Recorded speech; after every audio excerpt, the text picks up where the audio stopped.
Llegó el momento de recibir a nuestro segundo invitado en esta noche. Él es un especialista en Big Data e Inteligencia Artificial formado en la Singularity University, ubicada en la sede de la NASA en Silicon Valley.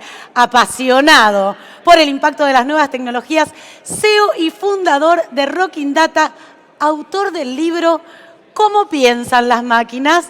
Con ustedes lo recibimos con un fuerte aplauso a Freddy Vivas. Hola, Freddy. ¿Qué haces, Cari? Hola. Un gusto. ¿Cómo Te voy a estás? dar un abrazo. Dale, gracias. Feliz de tenerte acá. Yo también, muy porque contento. quiero escucharte. Estoy muy atenta, con mucha expectativa por escucharte, Dale, porque sé que espectacular. sabes un montonazo. Nos encanta hablar de los datos, así que... Les encanta hablar Sí, de los nos datos. encanta. Y yo quiero aprender un montón. Ojalá que al ¿Estás final... con ganas de hablar? Sí, me muero de Bueno, ganas. bancame un segundito. Dale, dale. Enseguida estamos escuchando a Freddy, pero antes, señor director, vamos con los auspicios.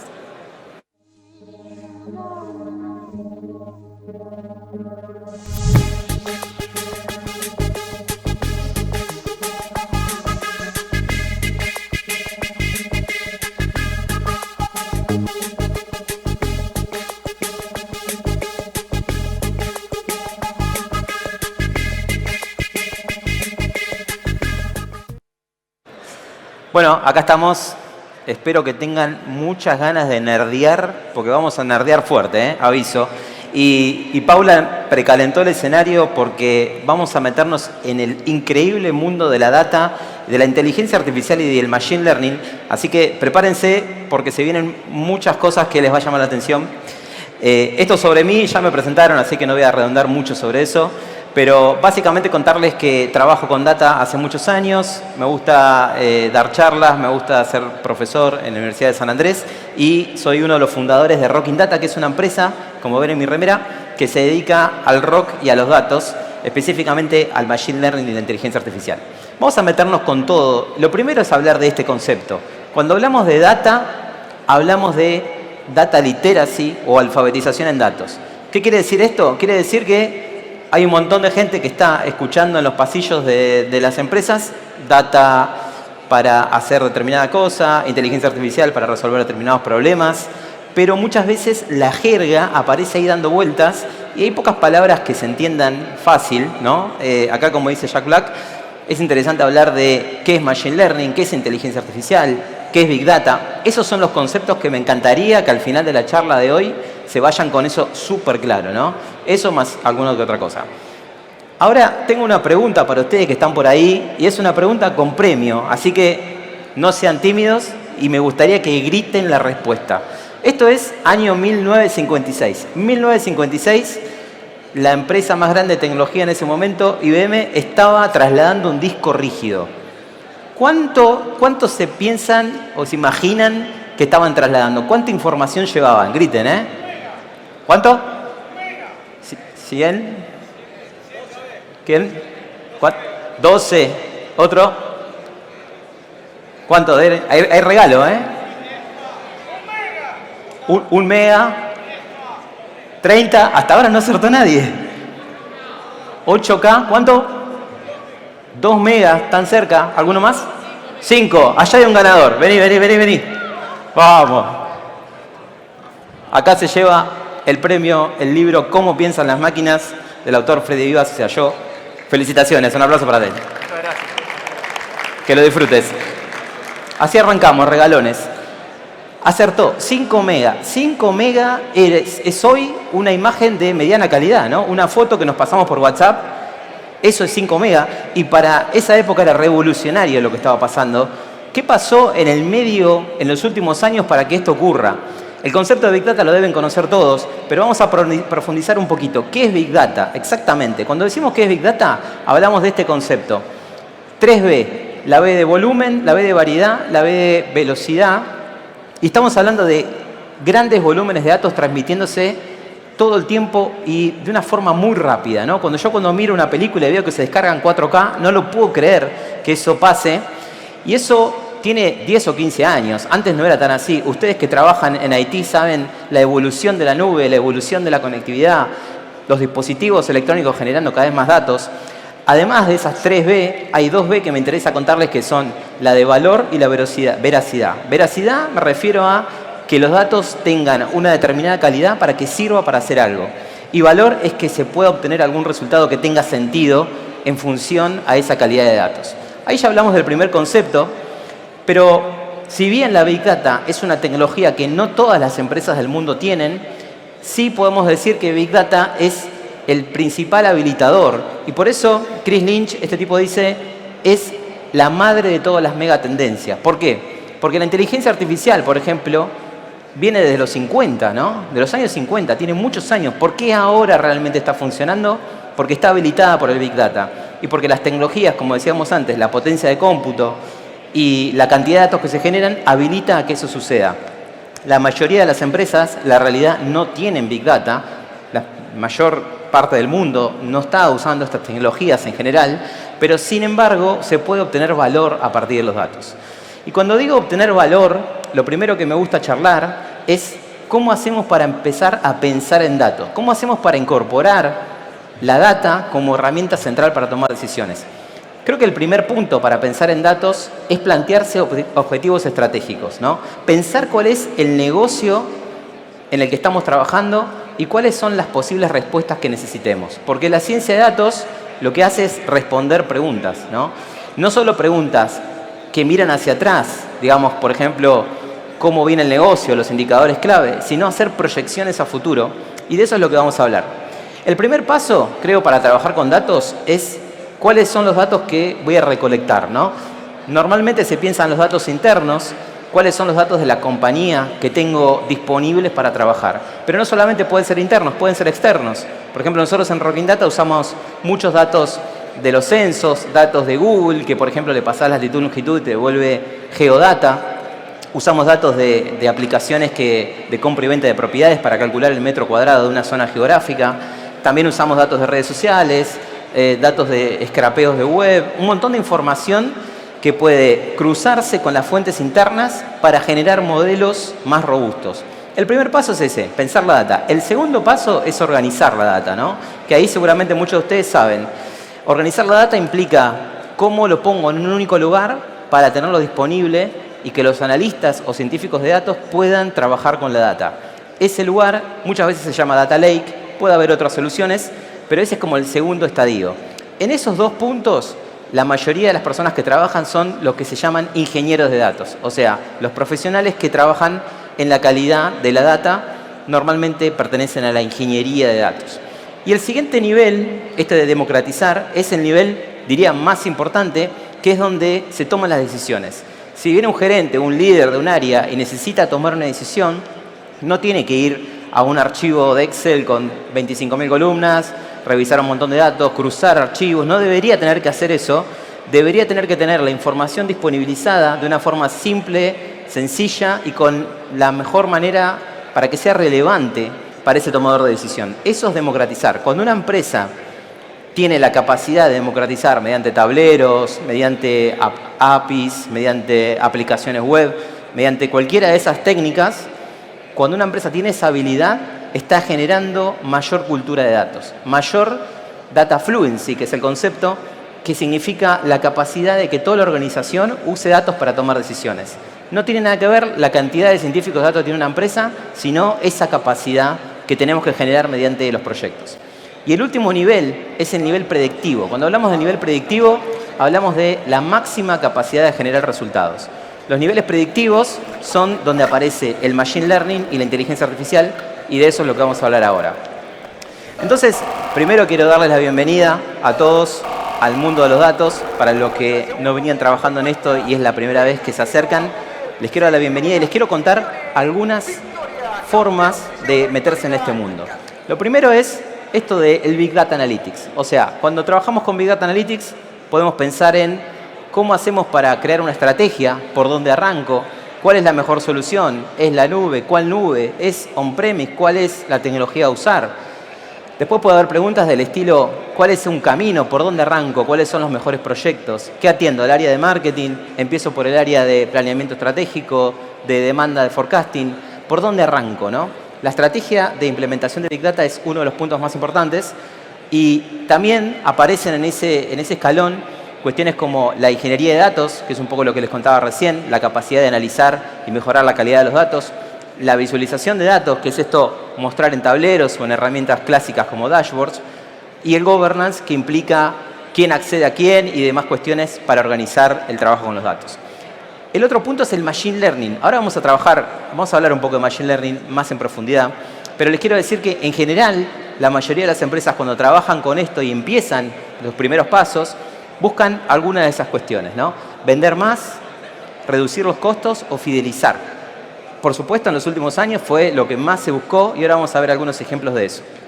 Y el último punto, inteligencia artificial. Si bien inteligencia artificial y machine learning son como disciplinas casi hermanas, los separamos porque en general las propuestas de inteligencia artificial están más conectadas a utilizar estas técnicas como si fuese un humano, digamos, ¿no? De alguna forma es una imitación del comportamiento humano. Y ahí aparecen algunas cuestiones como generar contenido sintético, que es ese punto que aparece en el último, computer vision, que es la inteligencia artificial visual, ¿no? La capacidad de encontrar cosas en video o en imágenes, ¿no?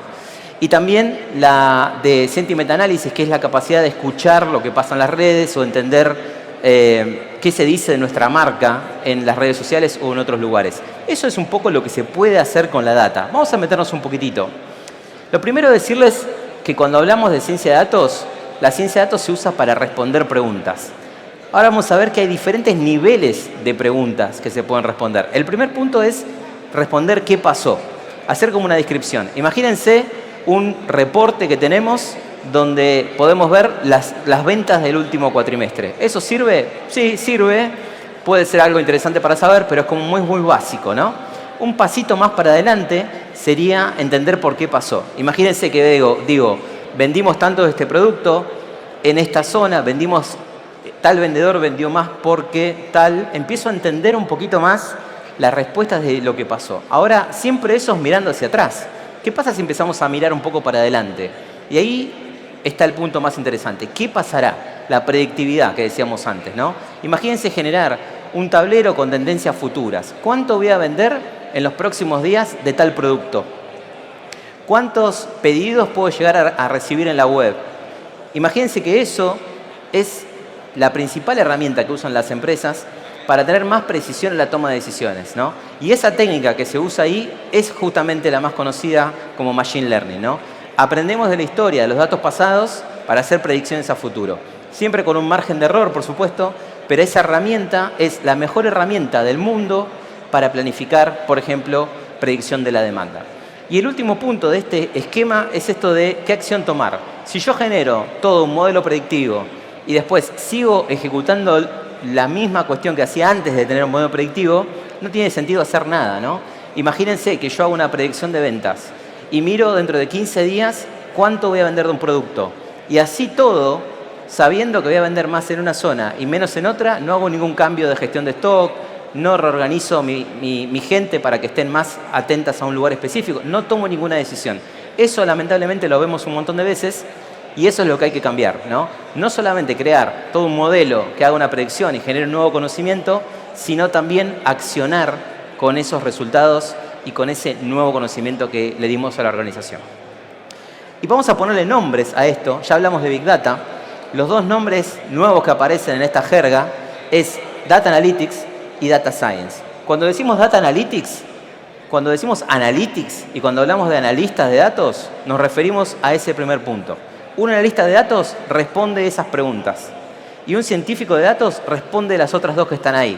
O sea, un científico de datos va a tener que generar un modelo en Machine Learning para hacer una predicción a futuro. Y ahí está lo divertido de todo esto, ¿no? Así que ya hablamos de Big Data, hablamos de Data Analytics, hablamos de Data Science. Les quiero contar un poco más sobre qué veo en las empresas, qué vemos en las empresas que sucede. Lo primero es, estas empresas que están ahí les deben sonar a todos y seguramente deben darse cuenta que todas en el medio, en el corazón, tienen los algoritmos. Los algoritmos que resuelven determinadas cuestiones. Por ejemplo, Waze, cuando vos te vas desplazando hacia una ruta, a algún lugar, encuentra un mejor camino y te dice, si salís de la ruta ahora, te vas a ahorrar 5 minutos. Y con eso te recomendó algo, no te tomó una decisión por vos, recomendó una acción basada en datos, porque tiene la geoposición de todos los que tienen Waze instalado, tienen tiempo real, un montón de data, y con eso hace un algoritmo que te recomienda basado en datos algo. Y seguramente si vos lo aceptás te vas a ahorrar unos minutos. Lo mismo pasa con todas las otras plataformas que están acá. Por ejemplo, Netflix, el clásico recomendador de películas, analiza Netflix todo lo que tenés en tu plataforma, qué películas te suele gustar, qué género, qué actores, si lo ves en el celu o en la tele, la duración que está en tu sesión. Todo ese análisis lo hace para recomendarte la película con más probabilidad de que te guste. Estos modelos generan eso, ¿no? Esta película tiene un 90% de probabilidad de que te guste. Y con eso convierten un montón. Airbnb tiene un modelo súper interesante, tiene un montón de algoritmos, pero uno de los que tiene se llama Customer Lifetime Value, ¿no? Que es valor del ciclo de vida de los clientes. Y lo que trata de hacer, cuando nosotros, no sé si alguna vez usaron Airbnb para poner una casa suya en alquiler, pero cuando lo hacen, les dice, ¿cuántos días la vas a alquilar en los próximos 90 días? ¿A qué valor? ¿En qué zona está? Calcula, en base a esos 4 o 5 campos que te pregunta, calcula cuánto dinero le puedes dejar vos en los próximos 6, 8, 10 meses. Y con ese cálculo decide cuánto invertir en tu publicación. Decide si te pone primero, si te pone segundo, te pone tercero. Con esos datos nada más hace un cálculo tremendamente poderoso. Hace poco hablaba con una persona de videojuegos que me decía, las primeras 24 horas de instalación del juego, yo con eso recopilo datos y establezco patrones para entender cuánto dinero le va a dejar al juego ese usuario, con un solo día de datos y con una precisión altísima. Estoy hablando de una empresa número 1 de desarrollo de juegos. Y eso pasa con todos estos algoritmos, incluso con esos que están por ahí abajo, que algunos quizás conozcan, Siri, por ejemplo. Todos esos algoritmos funcionan muy bien. Ahora, el desafío es cómo hacemos esto en nuestras empresas que por ahí no son digitales nativamente como esas que están ahí, ¿no? Algoritmos predictivos es como lo que más suena en la cabeza de todos, ¿no? Si bien hay otros algoritmos, por ejemplo, que hacen segmentación de objetos, de clientes, por ejemplo, o de estaciones de servicio, de restaurantes o bares, la mayoría de las veces que hablamos de Machine Learning es hablar de modelos predictivos. Predicen el futuro a través de los datos. Entonces, me gustaría hablar de algunos modelos. Los modelos más usados del mundo son estos que están acá. Las empresas 1 del mundo usan estos modelos para tomar decisiones. Y cuando hablamos hace un rato de vender más, hablamos de estos casos. Por ejemplo, segmentación. La segmentación es un modelo muy importante porque lo que permite hacer es entender los grupos de segmentos de clientes, por ejemplo, que tenemos, de pacientes, de alumnos, de restaurantes, de estaciones de servicio, ¿no? Me permite agrupar, pero no segmentar por cuánto es el ticket que me compra, dónde vive, edad, no. No solo por eso, sino por un montón de variables que definen el comportamiento.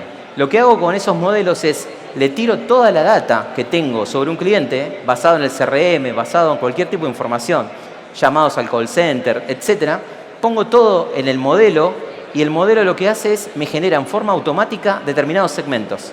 Me genera 7, 10 segmentos, entonces yo entiendo el comportamiento de mis usuarios. Por ejemplo, clientes que me compran la primera semana del mes a la noche vía tal plataforma y compran tal tipo de producto.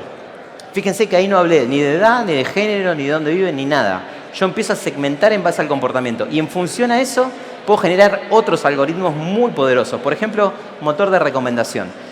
Muchas veces escucho empresas que venden sin saber cuál es la mejor oferta siguiente que le quieren hacer a un cliente. O sea, vos le preguntás a la mayoría de las empresas, bueno, te compró un cliente, ¿qué le vas a recomendar para que te compre?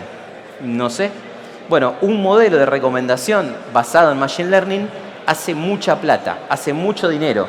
Como el 80% de las películas que recomienda Netflix nos gusta y las aceptamos, de la misma manera, estos motores de recomendación, como tiene Amazon, por ejemplo, funcionan muy bien. Y eso lo podemos hacer en cualquier tipo de empresa. No es necesario tener Big Data. Otro motor, otro proyecto que se puede hacer para vender más es optimizar los precios. Por ejemplo, como hacen las empresas de vuelos, que deciden a quién le dan descuento y qué descuento le dan a cada empresa, a cada persona. Si, por ejemplo, detectan patrones de que, no sé, somos personas que viajamos por trabajo, probablemente nos hagan un menor descuento porque no somos tan sensibles al precio. Esos patrones los detecta en forma automática un modelo de optimización de precio. Y si no damos descuento cualquiera, por supuesto, obtenemos una venta mejor. El otro grupo de algoritmos que suelo contar, porque me parecen los más interesantes, es el que se usa para reducir costos. O sea, Imagínense, predicción de la demanda, cuánto me puede ahorrar en dinero y en gestión, ¿no? Si yo sé con mucha precisión cuánto voy a vender de un producto, puedo optimizar la logística, puedo optimizar el stock, puedo optimizar la cantidad de personas que van a atender una tienda, ¿no? Puedo gestionar mejor todos mis recursos. Y esos modelos funcionan muy bien. Scoring crediticio no solamente es un modelo que sirve para bancos y financieras, también se está usando mucho, por ejemplo, no sé, en farmacias que tienen una cadena y los franquiciados quieren saber hasta dónde le pueden dar de crédito sin que entre en el default, ¿no? Y ese tipo de tecnologías, de algoritmos para hacer una mejor gestión del crédito, están funcionando cada vez más. El último punto ahí es detección de fraude. Es un modelo tremendamente poderoso que lo que hace es toma los datos de las transacciones. Imagínense que ustedes se van de viaje y usan la tarjeta de crédito para comprar un producto. Compran un producto, es la primera vez que están en ese país, les llega un aviso, por ejemplo, la tarjeta de crédito dice, ¿son ustedes, sos vos, Freddy, comprando en tal país que nunca fuiste con tu tarjeta? ¿Sí o no? Lo que estás haciendo ahí cuando le decís sí o no es estás entrenando un algoritmo. El algoritmo no le decís reglas duras, no le decís sí, compra en otro país, sí, es el clásico algoritmo ese. Los algoritmos de inteligencia artificial y de machine learning se entrenan con ejemplos. Yo le paso un montón de transacciones que fueron fraudulentas, un montón que no lo fueron, y el algoritmo solo encuentra los patrones que definen cuándo es un fraude o cuándo no. Entonces, ahí viene el concepto de aprendizaje automático. El machine learning aprende con los ejemplos. Eso es lo poderoso, eso lo vuelve escalable, riguroso científicamente, y por eso se usa en el mundo. Y el último punto de estos algoritmos es cómo hago para fidelizar a los clientes, ¿no? Segmentación, por ejemplo, es el clásico algoritmo, lo que decíamos recién, armar grupos. Predicción de abandono es saber qué probabilidad tiene cada cliente de dejar de comprarme. Ese algoritmo lo hicimos hace un tiempo en una empresa muy grande que vende B2B y fue un éxito rotundo. O sea, intentar saber cuáles son los clientes con más probabilidad de dejar de comprarme sirve para generar estrategias de fidelización, claramente, ¿no? Y el valor del ciclo de vida del cliente es el que les contaba con Airbnb. Si yo puedo calcular cuánto dinero me va a dejar cada organización, seguramente voy a poder generar mejor estrategia de fidelización. Un punto sobre sobre estos temas es que todas las empresas, seguramente a ustedes les pasa, están escuchando esto, ¿no? Aumentamos la venta con segmentación, 24%, reducimos 70% la probabilidad de que aparezca un fraude, y escuchamos, no sé, 17% de reducción de abandono de clientes o de colaboradores en empresas. Escuchamos todo eso, pero después nos embarullamos, ¿no? Decimos, bueno, ¿qué es esto de machine learning? ¿Cómo hago para anticiparme? Esa conversación está ahí y hay algunas cuestiones que me parecen interesantes para charlar, porque esto es un número real. Es un estudio que se hizo en varios países y dice 3 de cada 10 empresas, apenas 3 de cada 10 empresas pueden sacarle valor a los datos tangible y medible. Y esto significa, incluso tiene Estados Unidos, o sea que si hablamos de Argentina o de otros países de Latinoamérica, deben ser menos, deben ser 1 o 2 empresas, ¿no? ¿Por qué pasa esto? Bueno, hay como 2 grupos de razones. Un grupo de razón es porque hay cuestiones técnicas y el otro grupo es un poco más de adopción y de cultura. Vamos a ver eso al final. Cuando decimos las cuestiones técnicas, decimos la calidad de los datos. La mayoría de la empresa me dice, mis datos no sirven, no tienen buena calidad. No voy a poder hacer nada con ellos.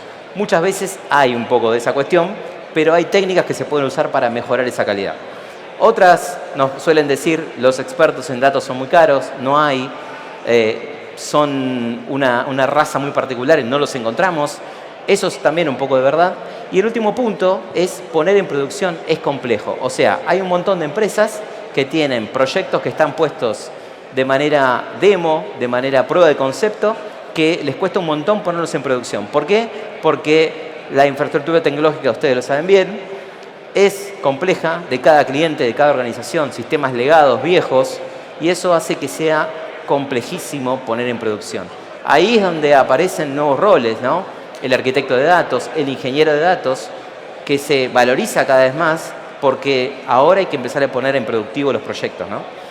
Y justamente sobre los roles me gustaría hablarles un poco. Cuando hablamos de ciencia de datos, hablamos de un par de ejes, ¿no? No solamente es un tema tecnológico. Hablamos de tecnología, sí, cuestiones como SQL, Python, la nube, hay un montón de herramientas de visualización, Tableau, MicroStrategy, pero la gente que hace ciencia de datos no solo está en eso, sino que también está en el mundo de la estadística y la matemática y también está en el mundo del entendimiento del problema de negocio. Si vamos a trabajar en una empresa, un sanatorio, por ejemplo, sí o sí necesitamos a alguien que entienda sobre las variables que vamos a usar para determinada cosa. Por ejemplo, nosotros en Rocking Data hicimos un proyecto para predecir la cantidad de personas que iban a ingresar con COVID a un sanatorio con 15 días de anticipación. Tuvo una precisión muy alta y con eso ellos lo que hacían era organizar mejor la guardia, contratar médicos si era necesario, dar vacaciones si podían. Ese modelo se usó para tomar decisiones súper importantes en la época de la pandemia. Y eso quiere decir que una empresa que trabaje con datos tiene que tener estas tres visiones siempre muy claras, que generalmente no es una persona, sino que es un equipo. Y esas áreas o esos equipos en general son estos tres que están acá. Los tres son el equipo que hace análisis de datos, como decíamos antes, los analistas de datos, el equipo que hace ciencia de datos, los desarrolladores de modelos predictivos que usan Python, que usan estas técnicas, y la gente que hace ingeniería de datos. Estos son los tres grupos y los tres equipos que deben trabajar juntos para llevar adelante estos proyectos. Sin duda que, y por lo menos para mí, es muy importante además el liderazgo de estos proyectos, porque suele pasar que estos proyectos no son solo liderados por las áreas de tecnología, sino que justamente son proyectos de tecnología más negocio. La mayoría de los proyectos en los que trabajamos con data están liderados por equipos de negocio. Un director de marketing o la gente de finanzas o de recursos humanos que encuentra un pain, encuentra un problema a resolver con los datos y trabaja junto a, en este caso, Rocking Data, más el equipo de tecnología para resolver esto. Y sobre esos perfiles que aparecen ahí abajo, les quiero contar que son los perfiles más buscados que ustedes pueden encontrar en el mercado. De hecho, los científicos de datos varias veces seguidas salieron como el rol más buscado en el mundo durante 4 años seguidos, ¿no? Yo creo que hay una gran posibilidad y una de las cosas que recomiendo que hagamos es que desarrollemos los equipos, ¿no? Dentro de las mismas organizaciones no solo es contratar, sino también formar. ¿Y cómo podemos hacer para formar? Algunas recomendaciones son estas que están acá. Desarrollar un data mindset, o sea, pensar en datos, ¿no? Empoderar al analista de negocio. ¿Cuál es el analista de negocio? Es la persona que está en un equipo de recursos humanos, un equipo de finanzas, un equipo de compras y tiene que analizar una situación para tomar una decisión. Esa persona ya existe en la empresa, entiende el negocio, hay que formarla con determinadas técnicas, por ejemplo, con cuestiones de estadística, con SQL, con BI, para hacer tableros, con data storytelling para contar historias basadas en datos. La idea es que no solamente haya un foco en buscar afuera ese talento, sino también en generarlo y desarrollarlo en las compañías. Eso creo que es muy importante. Y el último punto sobre estos 3 consejos es las herramientas de software, ¿no? Por supuesto, una empresa que tenga talento desarrollado, que tenga las habilidades de datos y no tenga el software, claramente no lo va a poder hacer. Creo que es el punto más sencillo. Cada vez hay mejor open source, cada vez hay más herramientas abiertas para que la gente pruebe y aprenda. Y ya finalizando, les quiero contar que esto de la ciencia de datos no es solamente hacer un algoritmo, sino que es como un proceso mucho más completo, ¿no? Una vez que tenemos identificado el problema que queremos resolver, una de las cuestiones que nos interesan es entender las fuentes que tenemos, ¿no? Como aparece ahí, por ejemplo, clientes, ventas, data geográfica, ¿no? Ese es un punto. Después tengo que generar el algoritmo, ¿no? Un algoritmo que haga una predicción de X tema. Después genero un nuevo conocimiento. Por ejemplo, la probabilidad de que este cliente te deje de comprar es el 80%, ¿no? Ese es un nuevo conocimiento que no tenía.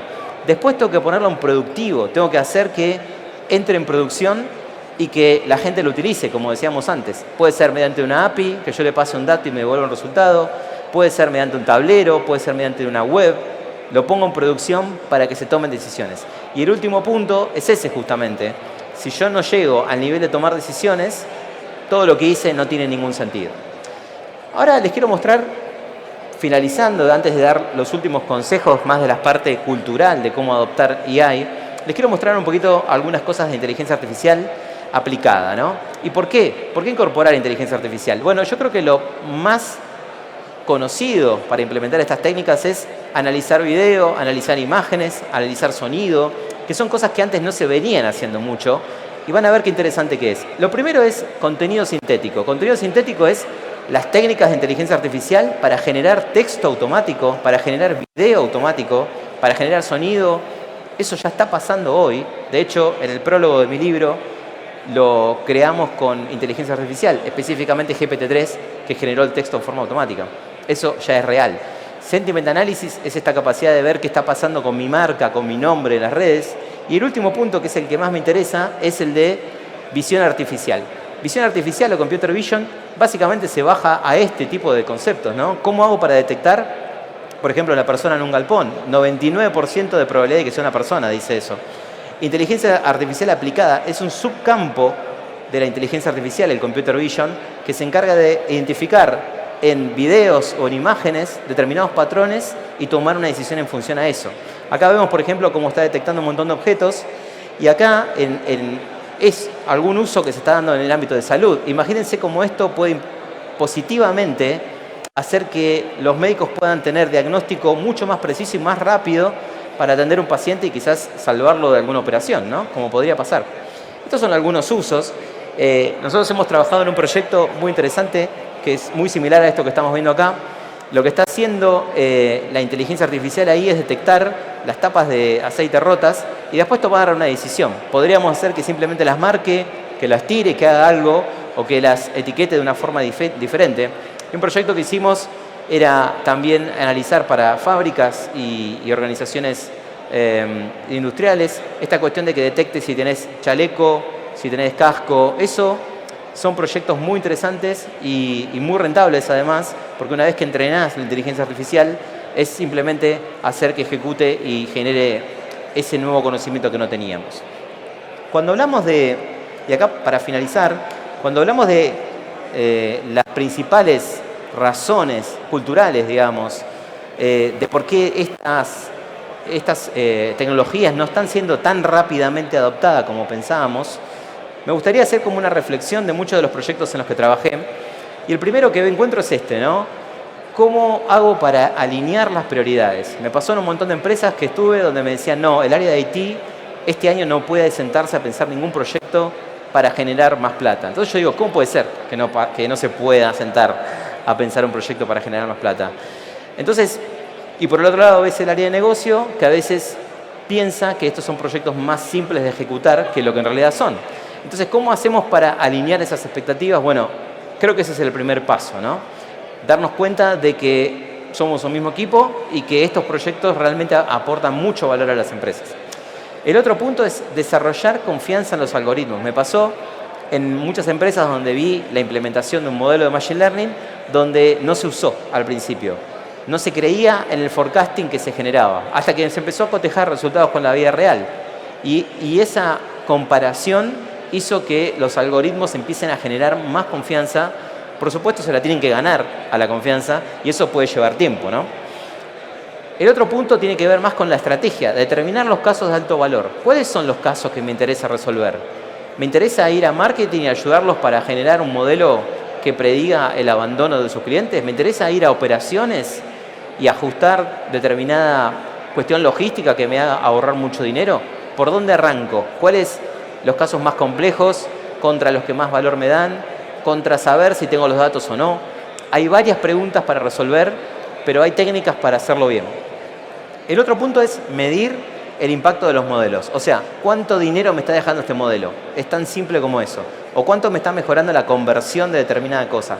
En general todo se mide en dinero, pero básicamente el punto es medir, ¿no? Medir cómo se hacían antes las cosas también.